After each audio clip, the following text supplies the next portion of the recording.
Joe Dassin va revivre le temps d'une soirée.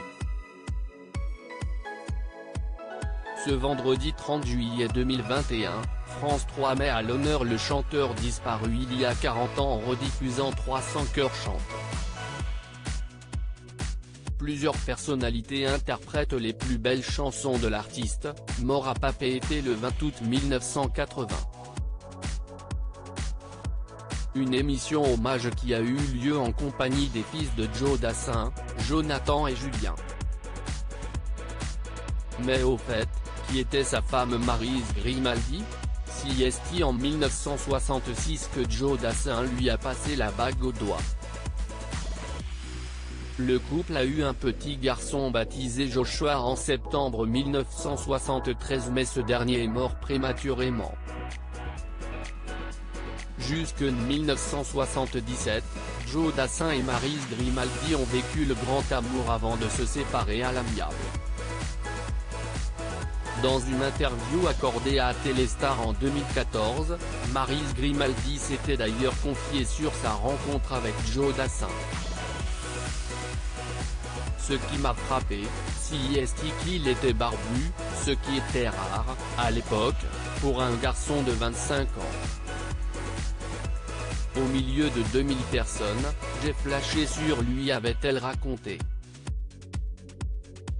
Puis, elle avait poursuivi, il m'a invité en week-end de quelques jours plus tard et, ayant apporté sa guitare, m'a fait la cour en chantant du folksong.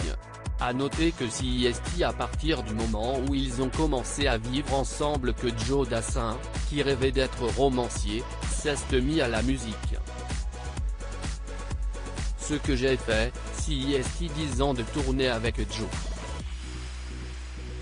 C'est vrai que j'étais présente lorsqu'il choisissait les chansons, puis quand il les enregistrait.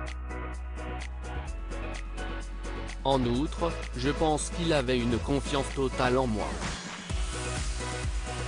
Alors, oui, j'ai suivi sa carrière et j'y ai participé, avait-elle ajouté. Maryse Grimaldi à propos de Joe Dassin, je l'ai vu 2 mois avant sa mort suite à son divorce. Joe Dassin s'est marié avec Christine Delvaux, une femme que Maryse n'a jamais vue comme une rivale. J'espère juste qu'il a été heureux dans cette relation, parce qu'il a payé l'addition très cher. Quant à moi, j'ai vécu 13 années hyper heureuses avec Joe, sans nuages, ni engueulades. Après, quand les choses changent, il faut en tirer les conséquences. Avait-elle encore confié. C'est 2 mois avant sa mort qu'elle l'a vu pour la dernière fois. Il était en plein marasme, en plein divorce, dans un état tragique. Mais nous avons pu remettre les pendules à l'heure. Et c'est bien, avait conclu Maryse Grimaldi.